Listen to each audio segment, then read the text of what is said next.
RSS प्रमुख मोहन भागवत जी ने जो कहा है, जब तक हम चाइना के ऊपर डिपेंड रहेंगे तब तक हमको चाइना के सामने झुकना पड़ेगा। तब तक ये बात सही है। आपने देखा होगा कि अफगानिस्तान में जो तालिबानी राज आ रहा है उसको सबसे पहले समर्थन देने वाला चाइना है। चाइना हमारे लिए हमेशा एक सरदर्द बनकर रहा है और आज भी हमारी इकोनॉमी, हमारा व्यापार आज भी चाइना के ऊपर निर्भर है और चाइना की इकोनॉमी हमारे पे निर्भर है। तो भागवत साहब ने जो कहा है उसके ऊपर सरकार ने विचार करना चाहिए। जब गलवान वैली में चाइना के साथ झड़प हो गई और हमारे जवान मारे गए, तब भी पार्लियामेंट में हम सभी लोगों ने ये मुद्दा उठाया था कि चाइना के साथ ट्रेड, व्यापारी रिश्ते खत्म करने चाहिए और हमको अगर आत्मनिर्भर होना है तो पहले चाइना के साथ जो हमारे रिश्ते हैं वो तोड़ने चाहिए। तो भागवत साहब के बयान का समर्थन पूरा देश करेगा। सर, तालिबान ने जो कंट्रोल किया है प्रेसिडेंशियल पैलेस पे काबुल में, उस पर क्या कहना है? देखिए, अभी पूरे विश्व को चिंता है अफगानिस्तान में क्या होगा और उसकी पूरे देश में, पूरे विश्व, हमारे पूरे वर्ल्ड में उसका क्या परिणाम होगा। अमेरिका से लेकर रशिया तक और हिंदुस्तान से लेकर वहाँ कहीं भी कि एक तो तालिबानी जो लोग हैं वो डेमोक्रेसी मानते नहीं, इस्लामिक ग्रुप है, टेररिस्ट ग्रुप है। जिस तरह से सत्ता पर कब्जा किया है तो हिंदुस्तान को भी बहुत सावधान रहना पड़ेगा। हमारे इंडियंस वहाँ फंसे हुए हैं, उनकी रक्षा करनी पड़ेगी, उनका रेस्क्यू करना पड़ेगा। मुझे लगता है हिंदुस्तान सरकार कर रही है, लेकिन जिस तरह से तालिबान का उदय फिर एक बार हो गया है, क्योंकि पाकिस्तान जो है वो हमेशा तालिबान का हमदर्द और समर्थक रहा है। तो आने वाले दिनों में तालिबान की मदद से चाहे कश्मीर हो, चाहे हिंदुस्तान की स्टेबिलिटी हो, हिंदुस्तान का लॉ एंड ऑर्डर हो, सबके बारे में हमारे सरकार को, चाहे देश की हो चाहे राज्यों की हो, बहुत सतर्क रहना पड़ेगा। चाइना सपोर्ट कर रहा है तालिबान। लॉ एंड ऑर्डर हो, सबके बारे में हमारे सरकार को, चाहे देश की हो चाहे राज्यों की हो, बहुत सतर्क रहना पड़ेगा। चाइना सपोर्ट कर रहा है भारताला देखील इशारा जो आहे तो चायनाच्या खाली आपल्याला झुकावं लागेल, काय वाटतं? मोहनराव भागवत सरसंघचालक यांनी जी भूमिका मांडली आहे की आपण जर चीनवर जितकं निर्भर राहू, अवलंबून राहू, तितकं आपल्याला चीनसमोर झुकावं लागेल, या मताशी संपूर्ण देश सहमत आहे। कारण आजही या हिंदुस्थानमधला बराचसा व्यापार, या ट्रेडिंग म्हणतो, हे चिनी मालावर अवलंबून, लहान सहान गोष्टी, आणि चीनची बरीचशी अर्थव्यवस्था हिंदुस्थानमधल्या व्यापारावरती अवलंबून आहे। चीनने जेव्हा गलवान व्हॅलीमध्ये आपले सैन्य घुसवून आमच्या लोकांवरती हल्ले केले, वीर सैनिकांच्या हत्या केल्या, तेव्हाही पार्लमेंटमध्ये आम्ही हा मुद्दा उचलला होता की चीनबरोबरचे व्यापारी संबंध तोडायला हवे, पण ते अजून होऊ शकलं नाही। म्हणून श्री मोहनराव भागवत यांचं जे म्हणणं आहे ते नक्कीच मान्य करण्यासारखं आहे, त्याच्यावरती चर्चा व्हावी आणि त्याच्यावर निर्णय घ्यावा असा आहे। आत्मनिर्भर व्हावं असं जेव्हा आमचे प्रधानमंत्री सांगतात, तेव्हा आत्मनिर्भर होण्याचा मार्ग हा चीनशी व्यापारी संबंध तोडण्यापासून सुरू होतो। आणि मला असं वाटतं मोहनराव भागवत यांचं तेच म्हणणं आहे आणि मोहनराव भागवत यांच्या म्हणण्याशी आम्ही सगळेच सहमत आहोत, कारण या देशानं आत्मनिर्भर होणं ही काळाची गरज आहे, इतिहासाची गरज आहे।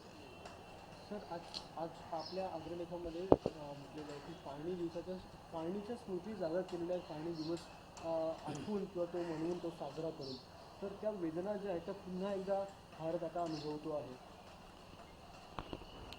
75 वर्ष होत आलेली आहेत। लालकृष्ण अडवाणी यांना जेव्हा आम्ही भेटलो तेव्हा आम्ही त्यांच्या लाहोर आणि कराचीच्या आठवणी याच्यावर चर्चा केली. आज हिंदुस्थानमध्ये जे मोजके प्रमुख लोक आहेत त्याच्यावर आढवाड आहेत, त्यांनी फाळणीच्या वेदना पाहिल्यात, अनुभवल्या.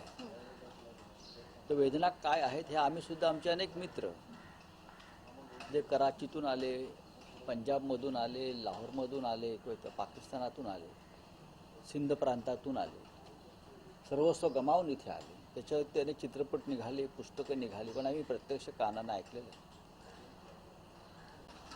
पाहिल्यात, अनुभवल्या. तर वेदना काय आहेत हे आम्ही सुद्धा आमचे अनेक मित्र जे कराचीतून आले, पंजाबमधून आले, लाहोरमधून आले, किंवा पाकिस्तानातून आले, सिंध प्रांतातून आले, सर्वस्व गमावून इथे आले. त्याच्यावरती अनेक चित्रपट निघाले, पुस्तकं निघाली, पण आम्ही प्रत्यक्ष कानानं ऐकलेलं. आता मोदींनी, आमच्या प्रधानमंत्र्यांनी सांगितलं की 14 ऑगस्ट हा वेदनेचा दिवस. त्या संदर्भात ठीक आहे, आनंदाची गोष्ट आहे. ती वेदना एका दिवसानं जागी होत नाही, सदैव आम्हाला ती वेदना आहे. आणि ती वेदना दूर कधी होईल याचा विचार या प्रधानमंत्र्यांनी किंवा सरकारने केला पाहिजे. वेदना तेव्हा दूर होईल की फाळणीचं दुःख जे इंदिरा गांधींनी थोडंफार कमी केलं आमचं, पाकिस्तानची फाळणी करून, पाकिस्तानची फाळणी करून त्यांनी धडा शिकवला पाकिस्तानला. फाळणीचं दुःख काय त्यांना दाखवलं. अशा प्रकारे जर अखंड हिंदुस्थानचं स्वप्न जे भारतीय जनता पक्षाचं आहे ती त्यांनी पूर्ण करावं आणि ही वेदना कायमची दूर करावी. आमचे काश्मीरी पंडित हजारोच्या संख्येनं आजही निर्वासित आहेत. फाळणीच्या नंतर जे लोक इथे आले ते निर्वासित म्हणून जगले, सर्वस्व गमावून. आजही त्या निर्वासितांच्या वस्त्या आहेत. त्याच पद्धतीनं आमच्या हिंदुस्थानमध्ये आमचे काश्मीरी पंडित आमच्याच देशामध्ये, स्वतंत्र हिंदुस्थानमध्ये निर्वासित म्हणून जगतायत. त्यांची घरवापसी होईल तेव्हा वेदना कमी होईल. आणि जो पाकव्याप्त काश्मीर आहे, बलुचिस्तान असेल किंवा इतर काही भाग जो आहे, या सरकारमधल्या अनेक लोकांनी अनेकदा गर्जना केलेल्या आहेत की आम्ही अखंड काश्मीर निर्माण करू. जेव्हा दिवस उगवेल, POK म्हणजे पाकव्याप्त काश्मीर हिंदुस्थानात आणलं जाईल, तेव्हा ती वेदना आमची फाळणीची कमी होईल.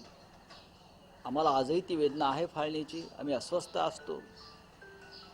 मोदींना ती अस्वस्थता जाणवली, त्यांनी लाल किल्ल्यावरून किंवा नंतर ते स्पष्ट केलं. पण ही वेदना नुसती घेऊन चालणार नाही. त्या वेदनेवरती उपचार करण्यासाठी तुम्हाला अखंड हिंदुस्थानचं जे स्वप्न आहे ते पूर्ण करावं लागेल. तर पाकव्याप्त काश्मीर किंवा काश्मीरी पंडितांचा विषय, घरवापसीचा, हा मार्गी लावावा लागेल, तरच ती वेदना कमी होईल. तो हिंदी में जानना चाहेंगे सर, आपने कहा कि प्रधानमंत्री ने विभाजन की यादें ताज़ा कर दी. प्रधानमंत्री जी ने विभाजन की यादें, पार्टीशन की याद जो है, उनके बारे में जो बात कही है कि हर साल 14 अगस्त किंवा काश्मीरी पंडितांचा विषय, घरवापसीचा, हा मार्गी लावावा लागेल, तरच ती वेदना कमी होईल. तो हिंदी में जानना चाहेंगे सर, आपने कहा कि प्रधानमंत्री ने विभाजन की यादें ताज़ा कर दी. प्रधानमंत्री जी ने विभाजन की यादें, पार्टीशन की याद जो है, उनके बारे में जो बात कही है कि हर साल 14 अगस्त